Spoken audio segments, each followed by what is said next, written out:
everybody and welcome back to my channel. If this is your first time here, hi, my name is Jill, and if you're not new here, welcome back. And as you can probably tell from the title of this video, this is going to be a very different video than what we're used to here on my channel. This is a video that I've been wanting to make for a while now, but I've been putting it off because it's not an incredibly comfortable thing to talk about. Like most people, I tend to shy away from doing things that make me uncomfortable, and I need to start walking outside of my comfort zone a little bit. I know I said this in the last video, but I really want to start documenting my fitness journey and putting that on my YouTube channel. So I'm considering this my first step to doing that. So like the title of the video says, this is my video about how I've lost 40 pounds. I really want to touch on a lot of the whys and the hows and the bunch of trial and error that I've experienced and how I plan on proceeding from here. So a quick disclaimer before I get started. Yes, this is a weight loss video, but in no way am I saying that the way I've done it and the way that I continue to do it is the way to do it. What I do for myself will absolutely not work for everybody. Everybody is different. Everybody's goals are different.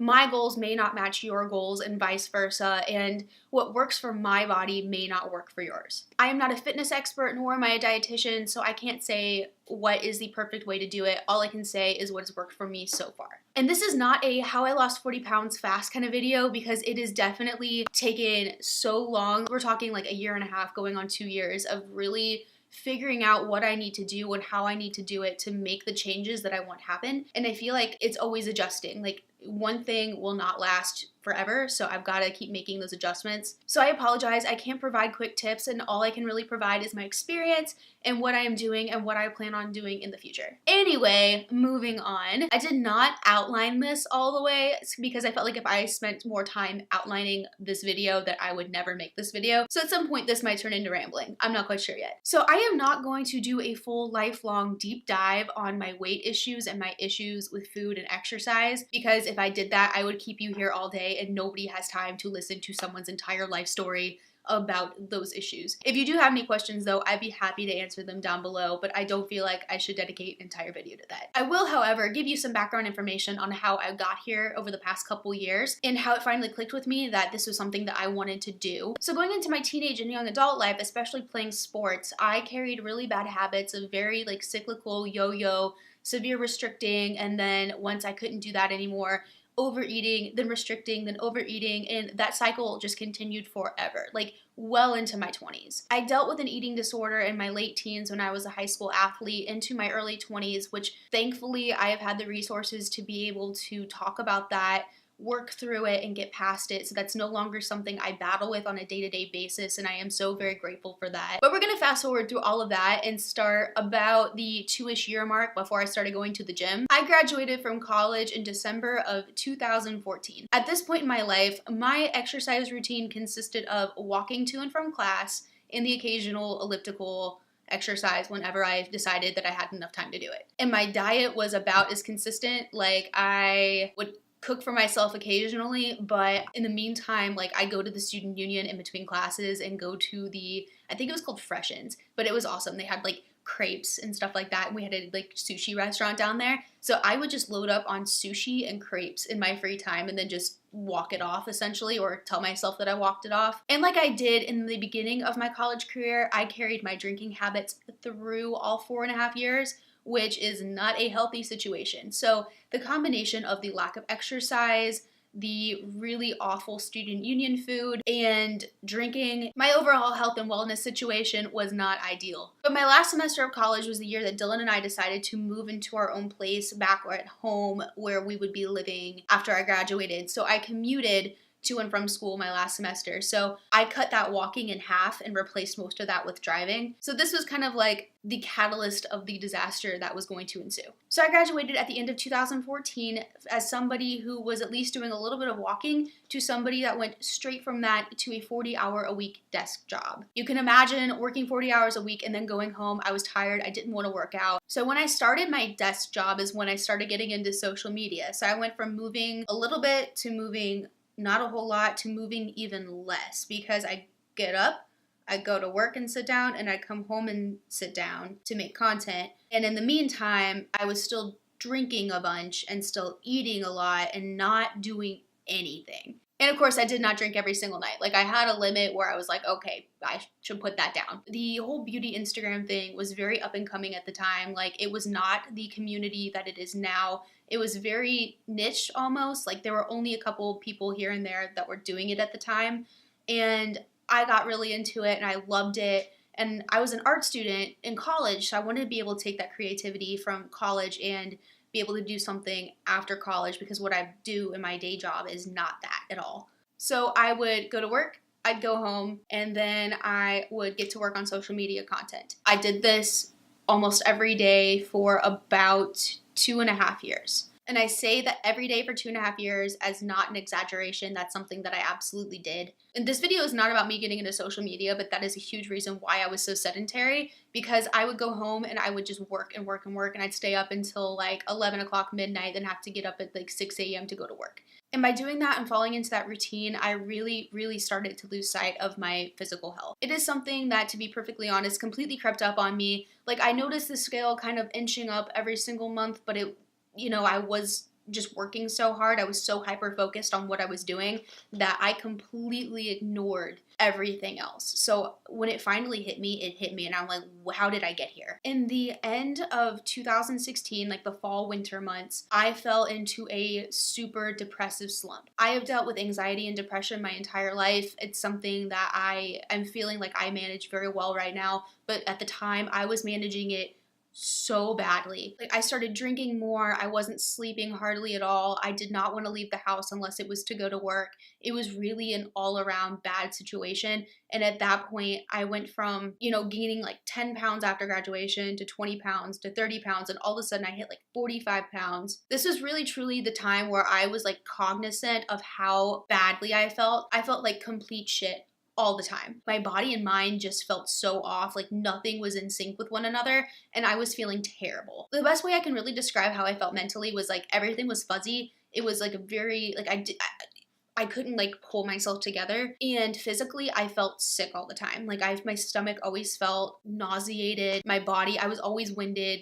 Little tasks made me feel exhausted. So moving closer to that aha moment, I would still go out every now and then with friends. Like, my friends live out of town, so it's a very rare occasion that I get to go out with everybody. There was one night we all went out, and there's a picture that I will leave somewhere up here where it is the most god-awful picture of me, and I will embarrass myself and put it up so all of you can see it. Please don't drag me for the flashback Mary and the really god-awful haircut that I had at the time. I'm very well aware that it is bad. This is the first time I was really visually confronted with the change that had been happening with me. It didn't click right away that this was like, oh, this is my wake-up call. It was like an oh, woe is me moment, and I didn't let it be my wake-up call until about 2 months after that. And that was when my aha moment was. I went to Florida with some girlfriends, and I remember like looking in the mirror, like putting my bathing suit on, and I have a tattoo on my back, like right back here, and my back ate my tattoo. Like, this is the best way I can describe it, was I couldn't even see my tattoo anymore. I'm like, oh shit, it's gone. So during that vacation, it was a good clearing my mind vacation. I needed that time with friends. I needed to get out of the house, and I came back in a mental space that was so much more clear than when I left. I decided when I got back that this was going to be the moment that I was going to make a change in my life, because I was so tired of feeling just awful all the time. So February of 2017 is when I really started making diet changes and really looking at portion control more and trying to educate myself on nutrition. But I really wasn't approaching it the right way still, and I would do like cycles of hitting it hard and fast and being really restrictive and then crashing and then doing it again and crashing and doing it again, which got so frustrating. And I tried different diets. Like, I tried the keto diet, I tried low carb, I tried like more of a plant-based diet, and I didn't stick to any of it, and I just kept doing it really hard and then crashing. So finally, after a couple months of doing that, I had my this is it moment.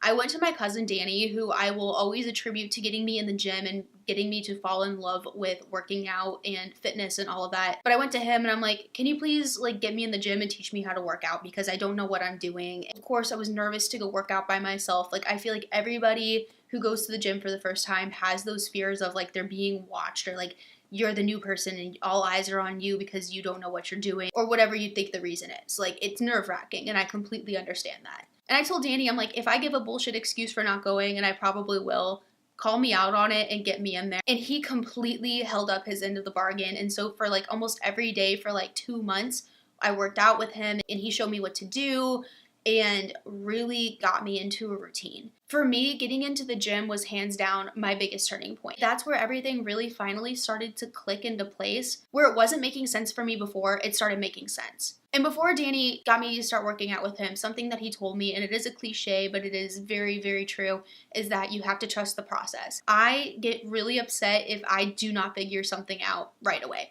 And he was like, you have to trust the process. It is not going to be an overnight thing. So begrudgingly, I listened and I went and I tried to keep remembering, trust the process, trust the process. Like if I keep consistent, then I'm going to see what I want to see. And I will be completely honest, as somebody whose exercise up until that point for the longest time consisted of getting out of my office chair to walk to the kitchen, this was one of the hardest things I put my body through in a really long time. Those first few months of telling myself that like during those really hard workouts that I need to dig deep and just push through and get it done. If I knew what I knew now and I were put back in that exact same situation, I would do it all over again in a heartbeat, no questions asked. I would absolutely do it again because of how I feel now. Like once I started getting into routine and got the swing of it, I started feeling better. The scale started going down. I don't think I told you guys my starting weight when I finally had that aha moment and realized I need to do something about this. I had hit a little over 180 pounds, and for my 5'5" frame, I didn't hold that weight well and I didn't feel well with that amount of weight on my body. It didn't feel right. I was not confident.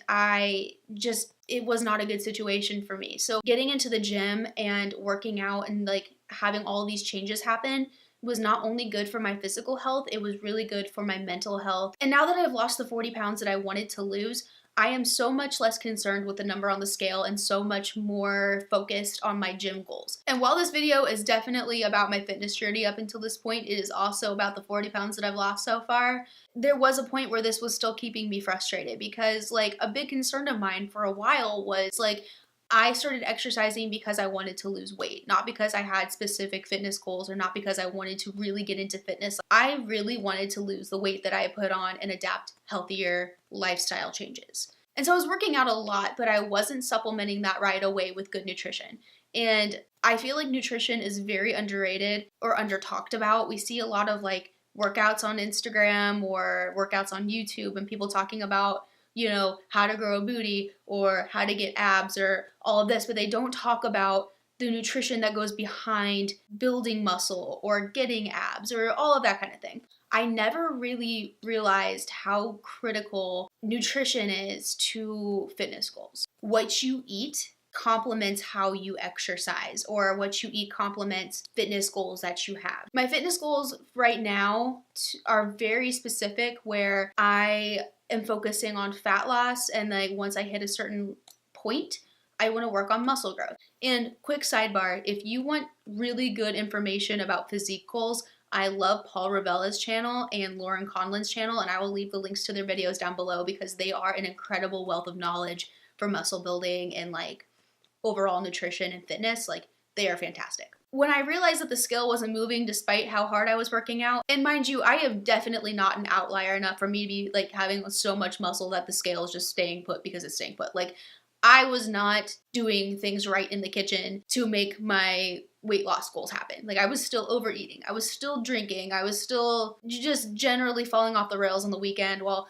Monday through Friday would be great, Saturday and part of Sunday would be completely a free-for-all. And that had to change too. So I really started to do research on macros. And, you know, if counting macros and counting calories isn't for you, then by all means, like, if that's something that stresses you out, then don't do it. Because, like, it is a lot of work. I count because I have specific goals. I am, you know, I like lifting weights. I like pushing myself in the gym, and I like kind of experimenting with that. And I personally, like, I grew up terrified of eating carbs, and I stayed away from carbs religiously because I had been told for so long, like, if you eat carbs, you will gain weight, and that's just how it is. By researching that, I realized, well, with these workouts that I'm doing, that's not necessarily true. And when I started incorporating more carbohydrates into my diet, I realized that I was doing a lot better in the gym. And when I realized like how protein works with muscle growth and like holding on to muscle while losing weight, I was able to find that like sweet spot number for where I feel satiated, I'm having good workouts, I'm seeing the results on the scale that I want,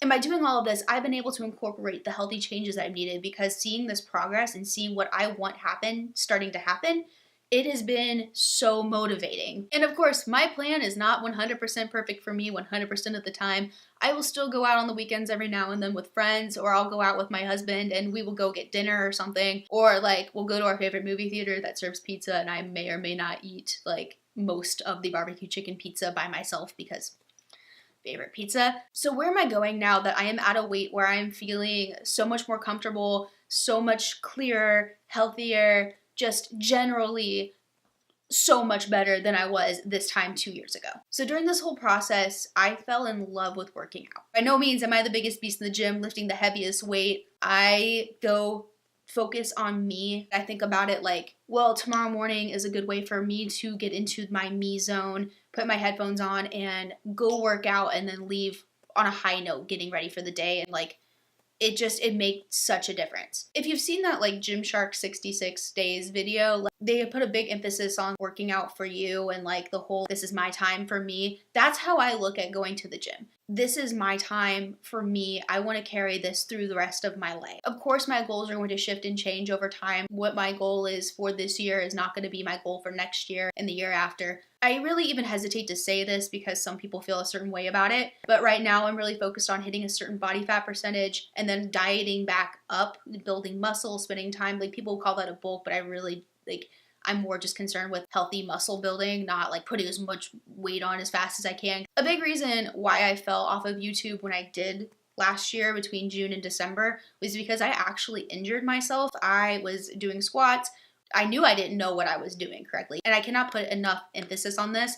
If you don't think that you're doing something correctly, seek help, because if you injure yourself, that can be an injury for life, and that would be horrible. But I was on the squat rack and I knew I was doing it wrong, and I hyperextended my wrist and I was holding onto it with my fingers, and I tore some cartilage right in my wrist. And that's when I finally had that moment where I'm like, I need to have somebody teach me. I don't know the mechanics of it, and I don't want a lifelong injury. So I started going to a trainer, and I'm still seeing my trainer. He's fantastic. I have gone from here to here in a matter of months, and it's so personally motivating. The past 6 months, I have fallen off the whole YouTube thing because I really needed to get myself in the best place possible. Being as into fitness and nutrition and everything that I am now, I am in the best place that I've ever been in, and it feels so great. And so I spent time really trying to figure out where I want to go from here. And while I can't give a whole definite answer because I feel like that's always changing,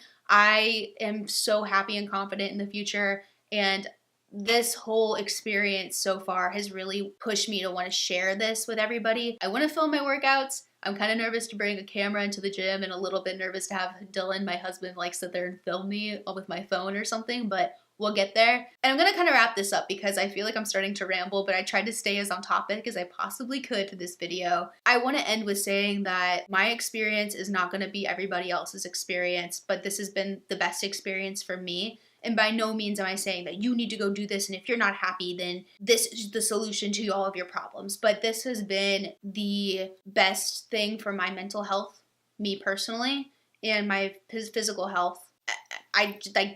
There's no more to elaborate on that. This has been the best thing for me. Can't wait to share more of this whole experience going into this year, and I am so grateful for my friends that pushed me to make this video. This has been a very cathartic experience. I've never just sat here and talked to my camera before. Most of my makeup videos are and now we're doing this, and now we're doing this. And this has just been a nice free flow of thought. So that's cool. I apologize for not giving specifics on everything. I just don't feel like it's responsible of me to give my exact macros and calories if I am aware that it's not going to work for everybody. I don't want to give anybody diet or nutrition information that could potentially be harmful to them. But anyway, guys, thank you so much for watching. This has been a really relaxing thing for me to talk about, and I'm really excited about this year. I hope you guys are too, and I will see you all in the next one.